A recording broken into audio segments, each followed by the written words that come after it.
네, 이번 시간에는 휴먼 서비스에 대한 리더십을 함께 공부하도록 하겠습니다. 강의의 김성철 교수입니다. 휴먼 서비스란 어떤 것일까요? 인간에 대한 직접적인 서비스를 행사하는 의료와 교육과 복지 등의 부문을 포함하는 것이 휴먼 서비스라고 볼 수 있습니다. 개인의 행동이나 속성 혹은 사회적 지위를 규정하는 거나 또는 변화시킴으로써 그 개인의 안녕을 유지하거나 증진시키는 것에 기여하는 것입니다. 휴먼 서비스가 내포하는 독특한 가치와 실천 방법들은 다른 서비스와 조직들의 운영 원리들을 적용시킬 수 없는 독특함을 가지고 있고, 그래서 독자적인 가치와 실천 방법들을 포함하는 행정적인 지식을 필요로 하고 있습니다. 그런 의미에서 휴먼 서비스는 우리가 아는 NPO와 같은 의료나 또는 교육이나 복지 이런 부분과 함께 인간에 대한 순수성을 가지고 봉사하고 섬기는 그러한 서비스를 휴먼 서비스다 이렇게 일컬을 수 있습니다. 그런 의미에서 이것은 사회복지 행정에 매우 중요한 포인트고 또 중요한 역할을 하고 있다라고 하는 것을 꼭 기억하시기 바랍니다.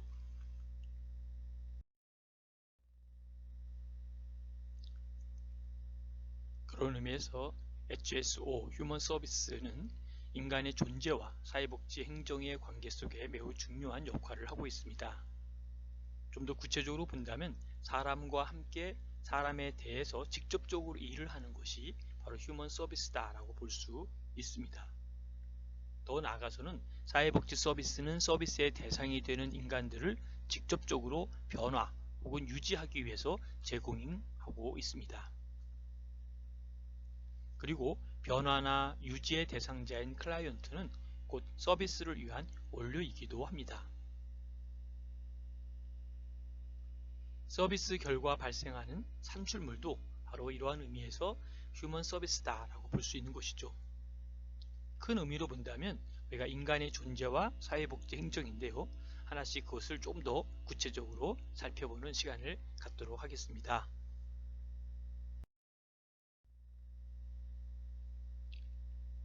그런 의미에서 휴먼 서비스와 사회복지 행정에서의 인간 존재와 사회복지 행정 관계 속에서 인간의 존재의 가치와 도덕성을 먼저 살펴볼 필요가 있다라고 볼 수 있습니다.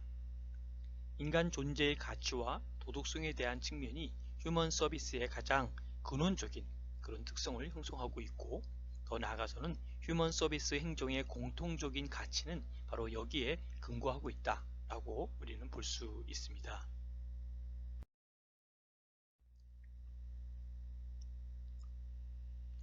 다음은 휴먼 서비스와 사회복지 행정의 영역 속에서 인간 존재와 사회복지 행정의 맥락 속에서 볼 때 인간 존재의 전체성과 개별성의 관계성을 함께 살펴볼 필요가 있습니다. 첫 번째 전체적인 접근은 어떤 것일까요? 바로 개인의 재반 문제들은 서로 밀접하게 상호 관련되어 있어서 하나의 문제를 해결하기 위해서는 바로 다른 문제들과 같이 결부시켜서 생각해야 된다는 것이죠. 그것을 전체적 접근이다 라고 볼 수 있고요.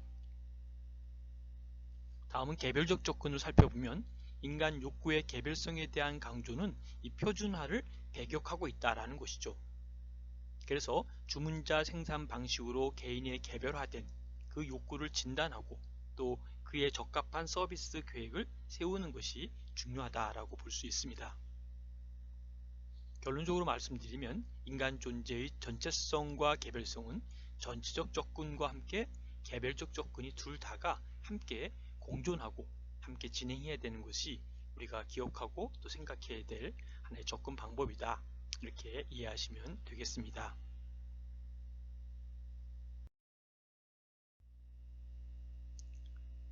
휴먼 서비스에서 좀 더 구체적으로 조직과 사회복지 행정의 과정을 함께 살펴보는 것도 중요할 것 같습니다. 특별히 조직과 사회복지 행정에 있어서는 사회복지 서비스는 개인과 개인, 완투완이죠. 개인과 개인에 의한 관계가 아니라 개인과 조직 간의 관계로 이루어진다라고 하는 것을 꼭 기억하시기 바랍니다. 그래서 워커와 클라이언트의 관계에 있어서의 워커도 바로 엄격하게 말하면 조직과 사회 정책을 대변하는 공적인 존재이다 라고 하는 것을 꼭 잊지 말아야 될 것입니다. 인간 문제를 통합적으로 해결하기 위해서는 조직들 간의 연계성이 중요하게 다루어져야 하는 것도 꼭 잊지 말고 함께 진행해야 될 것이고요. 인간의 문제를 하나하나 보는 것이 아니라 이것을 통합적으로 이 시스템이라고 하는 조직들 간의 연계성 속에서 다루고 보는 것이 매우 중요한 포인트다라는 것을 꼭 잊지 마시기 바랍니다.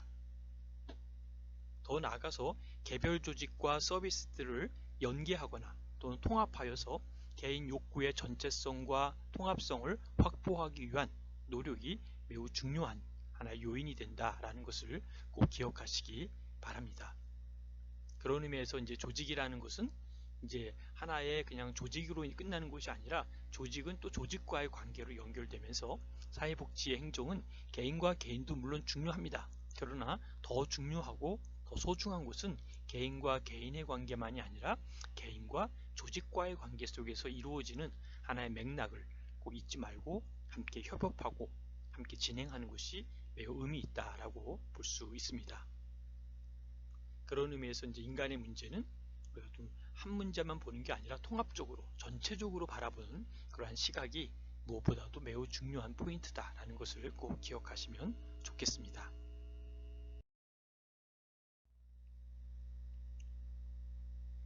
조직과 사회복지 행정의 맥락에서 볼 때 이 전문직의 조직과 또 서비스의 통제는 매우 어려운 영역 속에 있지만 특별히 전문직 중심의 조직과 서비스의 통제의 어려움 속에서 사회복지 조직들에서는 바로 서비스의 핵심이 대변적인 관계에 있고 또한 그것을 유형화할 수 있는 기술 개발이 힘들기 때문에 사회복지 서비스 조직들은 서비스 과정의 대부분을 전문가에게 의존하게 되는 그러한 경향이 있습니다. 그리고 소비자가 서비스의 생산 과정에 적극적으로 참여해야만 효과적인 서비스 결과가 나타난다는 것도 꼭 기억하셔야 됩니다. 개별 서비스들의 목표를 조직이 일방적으로 결정하기 어렵다는 것은 조직이 서비스 과정에 대한 정형화된 평가, 이밸류에이션에 대한 것이 어렵다라고 하는 뜻으로도 이렇게 이해하시면 조금 더 가깝게 이해할 수 있을 것 같습니다.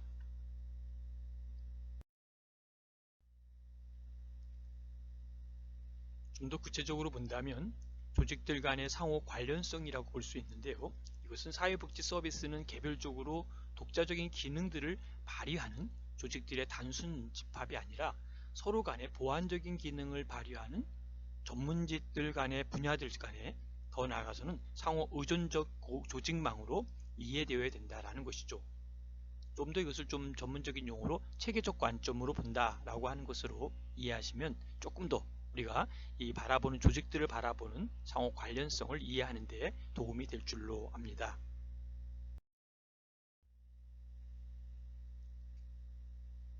다음은 환경과 사회복지 행정을 살펴볼 필요가 있는데요. 환경이라고 하는 environment라고 하는 것은 인간 행동과 사회 환경에 대해서 많이 여기 나올 때 PIE 또는 PIS라는 단어를 혹시 기억하시는지 모르겠습니다. PIE 하면은 environment 속에 있는 인간, person in environment를 기억하시면 되겠고요. PIS 하면 사람이 상황 속에서 있는 인간이기 때문에 situation이라는 단어를 쓰죠. 그래서 person in situation이라는 단어 속에서의 인간을 바라보는 것이 필요하다라는 것이죠. 그런 맥락에서 사회복지 서비스에 있어서 외부에서 나타나는 환경은 자원을 제공하고 조직의 사회적 활동에 대한 합법성을 제공하고 더 나아가서 새로운 서비스 기술이나 행정 기법들을 제공하기도 하고 각종 이해 집단들로서 존재하기도 한다라고 하는 것으로 이해할 수가 있습니다. 그런 맥락에서 이제 업무 환경이 있고 일반 환경이 있다라고 하는 것으로 이해하시면 이 사회 환경 속에서 또 환경과 이 외부 환경과 어떠한 맥락 속에서 이러한 사회복지 행정이 만들어지고 이루어지고 그러한 기법들이 만들어지는 것들이 얼마만큼 현실화되는지 이런 것들을 우리가 이해할 수가 있습니다.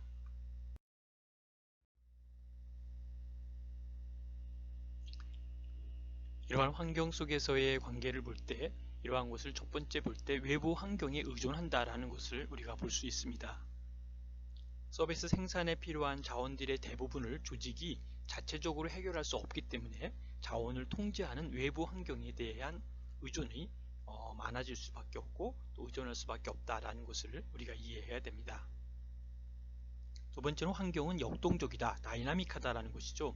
왜냐하면 사회적 가치와 문화 그리고 기술 수준의 변화 등에 따라서 조직이 다루는 그 문제와 또 그러한 서비스의 대응 양식들이 바뀌고 있다는 것이죠. 마지막으로 대립적인 가치들이 상존할 수밖에 없다라는 것이죠. 왜냐하면 이제 클라이언트에게 제공되는 서비스가 클라이언트에게 만족되는가만을 고려해야 하는 것만으로 부족하다는 것이죠. 그래서 이런 것들을 공공의 이해와 또는 관심이 얼마큼 같이 해결되고 있는 것인지, 또 거기에 나타나는 나름대로 다양한 가치들이 어떻게 조정되고 또 이런 것들이 조직 속에서 얼마만큼 반영되고 또 어떻게 이런 것들이 이루어지고 있는지, 이런 것들을 보면서 대립적인 가치들이 상존하고 있다라고 하는 것으로 이해하시면 되겠습니다. 이번에는 1장 휴먼 서비스 리더십의 필요성에 대해서 함께 공부하는 시간을 갖도록 하겠습니다. 리더의 능력은 조직에서 생산된 서비스 프로그램의 평가, 그리고 만족도, 친절도 등과 같은 산출물에 의해서 평가가 된다는 것이죠. 이 산출물이라고 하는 것은 경영학의 입장에서 본다면은 우리가 아웃풋 또는 아웃컴이라는 얘기를 하는 것이죠. 특별히 리더십은 이 경영학과 리더십에서의 관계는 매우 긴밀한 관계이기 때문에 경영에서도 휴먼 서비스가 아주 귀한 그 주제로, 그리고 경영에서 매우 필요한 리더십으로 자리매김하고 있는 것을 우리가 볼 수 있습니다. 그러므로 사회복지 조직의 최고 경영자, CEO죠. CEO는 효과적인 리더십을 발휘하여 조직을 유지하고 발전시켜 나가야 할 책임이 있다는 것이죠.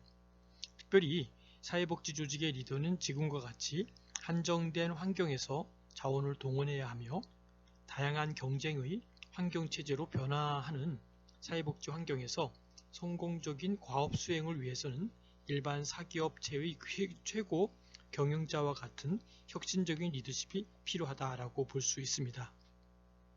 사회복지 조직에서 리더십의 필요성은 여러 가지가 있지만 몇 가지로 나누어서 살펴보도록 하겠습니다. 첫 번째는 조직 구성원의 동기부여에 있어서 리더십이 필요하다라고 하는 것이죠. 그것은 사회복지 조직원은 바로 자율성을 추구하는 욕구를 가지고 있다라고 보는 것입니다. 두 번째는 새로운 환경에 적절히 대응하기 위해 리더십이 필요하다라고 보는 것이죠. 그 이유는 사회복지 조직의 외부적인 환경은 끊임없이 변화하고 있으며 이러한 환경의 압력이 증가하고 있다라고 보고 있습니다.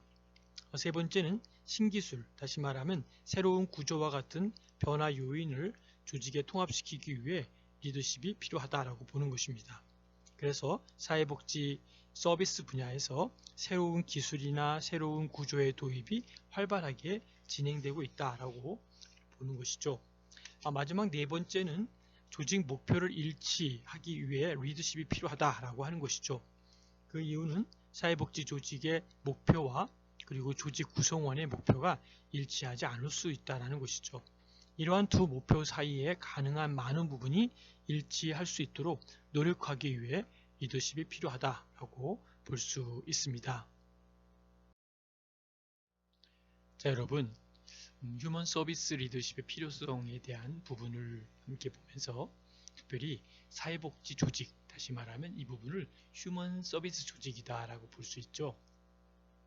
여기에서 리더십은 필수 불가결한 요소다라고 볼 수 있습니다.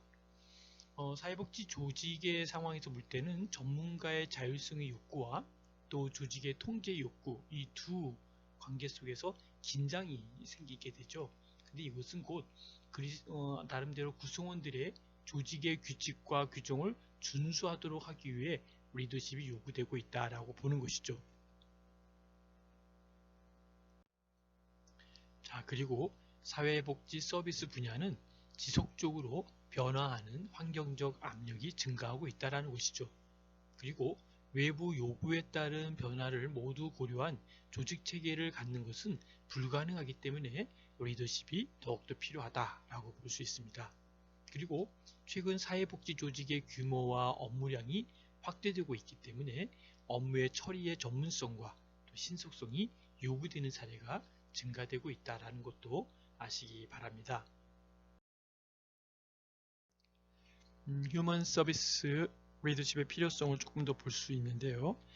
사회복지 조직의 경우 기관 자체의 운영 규정에 위임 정결 규정을 마련해서 법인의 승인을 받아 위임 정결 규정을 시행할 필요성이 높다고 봅니다. 이러한 규정은 부장이나 과장급의 중간 관리자가 자율성과 책임성 있는 결정 권한을 갖고 신속한 대민 업무 처리를 할 수 있도록 조치하는 것이다 라고 볼 수 있습니다.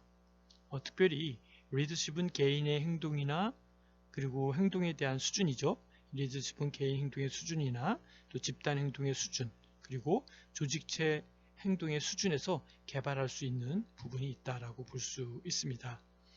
그런 맥락에서 나름대로 휴먼 서비스의 맥을 함께 잡아가는 것이 참 필요하다라고 볼 수 있는데요.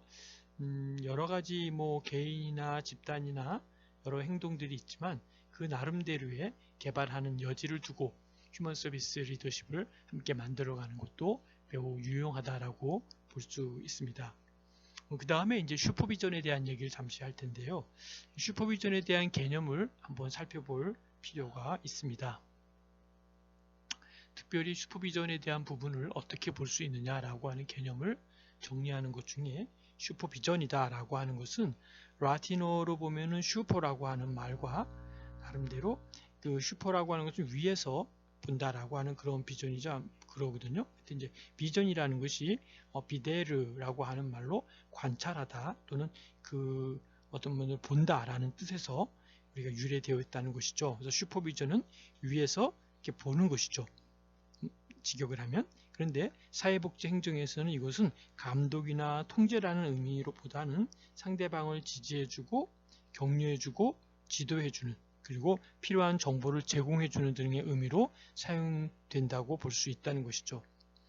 그런 면에서 우리가 사회복지 조직에서 중요한 하나의 키워드가 사회복지 서비스를 효과적이고 효율적으로 전달하기 위하여 라고 하는 그런 맥락을 우리가 볼 수 있는데요.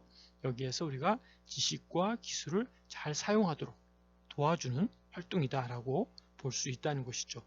그런 면에서 슈퍼비전에는 슈퍼비전의 주체인 슈퍼바이저와 또 슈퍼바이저의 상대방인 슈퍼바이지가 있기 때문에 조직 내의 상하의 위계 관계가 있음을 전제 조건으로 할 수 있다라고 볼 수 있습니다.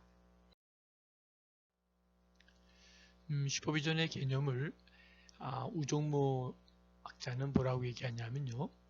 사회복지 슈퍼비전의 궁극적인 목적을 고객에게 최대한 효과적이고 질 높은 사회복지 서비스를 제공하는 전문적 실천을 위한 조직원과 조직의 책임성을 실현하도록 보장하는 것이다. 이렇게 제시를 했습니다.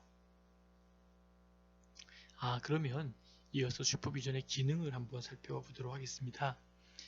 스키드모어와 카두시는 나름대로 슈퍼비전의 기능에 대해서 여러 가지 얘기를 합니다만 조직원으로 하여금 지식과 이해력을 증진시킴으로써 그들이 전문적 자세를 더욱 구비할 수 있도록 돕는 것을 목적으로 한다라고 제시하고 있습니다.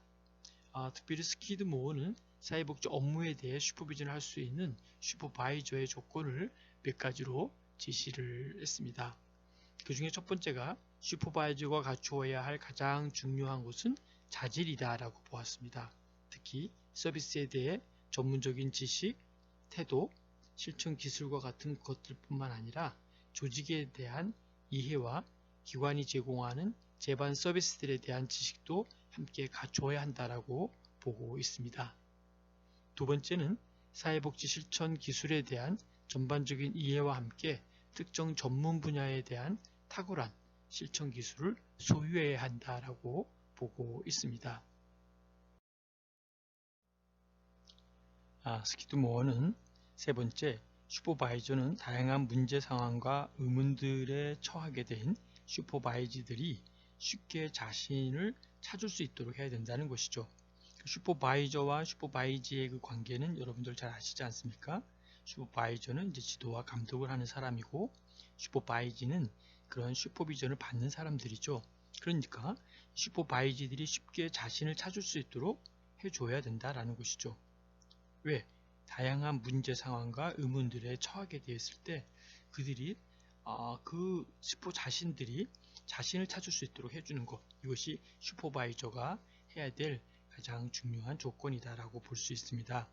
네 번째는 자신의 슈퍼비전 활동에 대해 깊은 관심과 진지한 자세를 갖춰야 된다라고 하는 것이죠.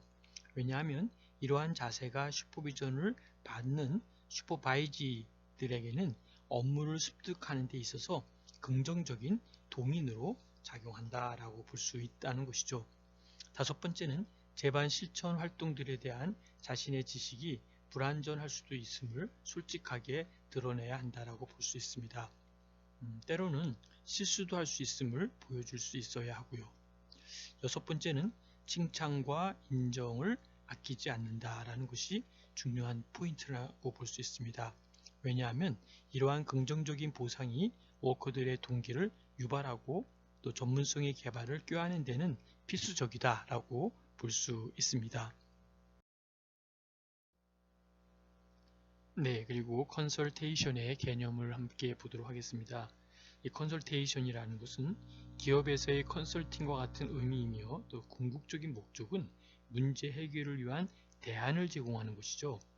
그렇기 때문에 컨설팅은 나름대로 독립적이고 전문적인 조언 서비스로서 어떤 업무에 능력 있고 배려가 깊은 전문가가 때때로 행정력에 관계없이 개인이나 또는 집단을 만나서 경영과 사업의 문제점들을 해결하기 위해 나름대로 자문을 하는 활동이다라고 보는 것이죠. 이로 인해서 새로운 기회의 발견과 활용을 통하여 학습의 기회를 넓히고 동시에 변화를 실행함으로써 조직이 추구하는 목적을 달성할 수 있도록 도와주는 서비스다라고 볼 수 있습니다. 자, 여러분 컨설팅이라는 말은 많이 들어보셨죠? 이번 시간에 이제 컨설팅의 역할에 대해서 한번 좀 정리해 볼 필요가 있는데요.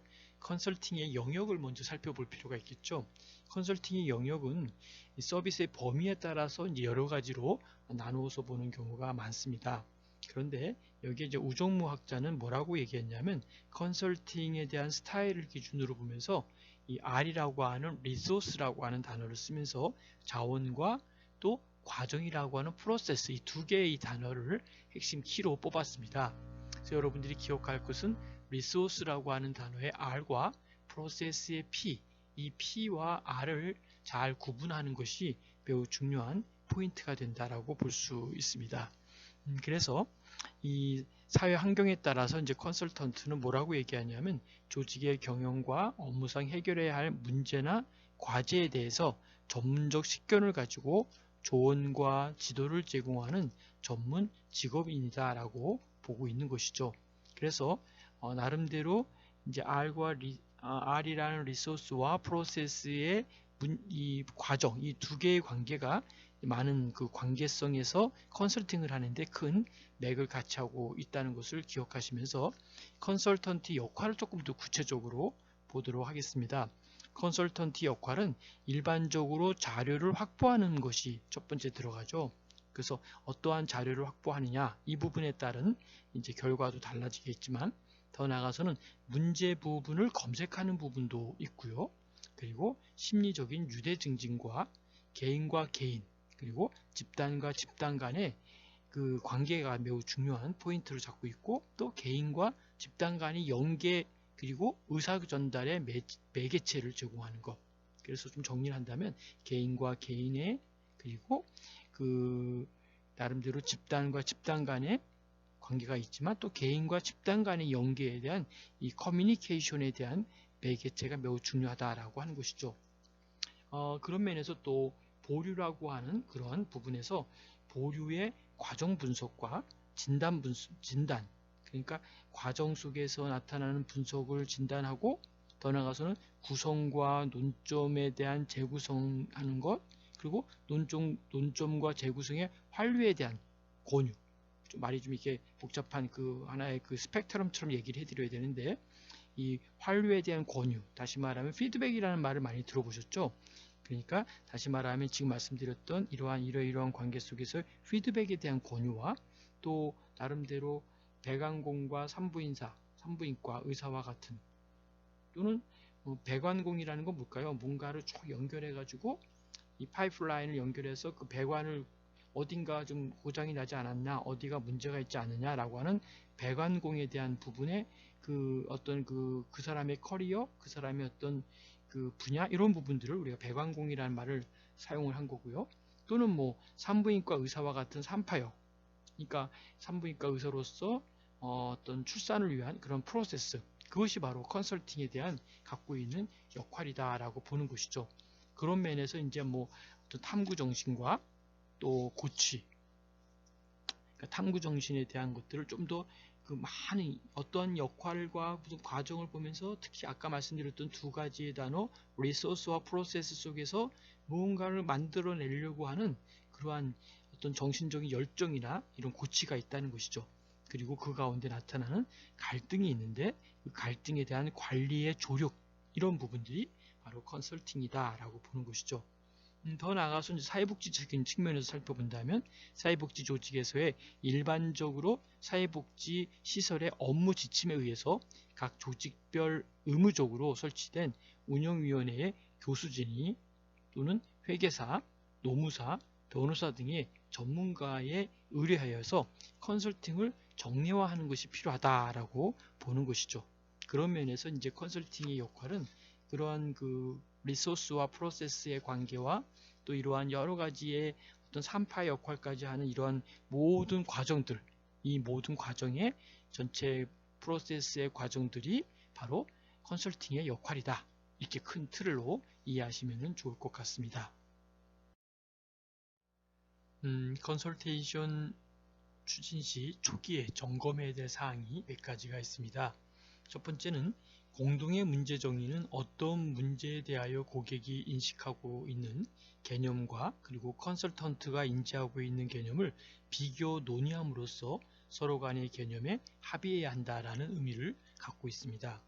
두 번째는 달성될 어떤 결과의 논의는 컨설턴트와 고객은 컨설팅 프로젝트가 달성해야 할 것이 무엇이고 또 달성 여부를 어떻게 측정할 것인가를 명확히 해야 한다라는 것도 우리가 이해해야 됩니다. 세 번째는 컨설턴트와 고객의 역할 숙지는 다시 말하면 컨설팅 프로젝트 기간 동안에 예측하지 못했던 사건이나 새로운 사실들이 발견될 경우에 필요하다라는 것도 기억하시면 좋겠습니다. 자, 여러분 이번 시간에는 휴먼 서비스에 대해서 함께 공부했죠.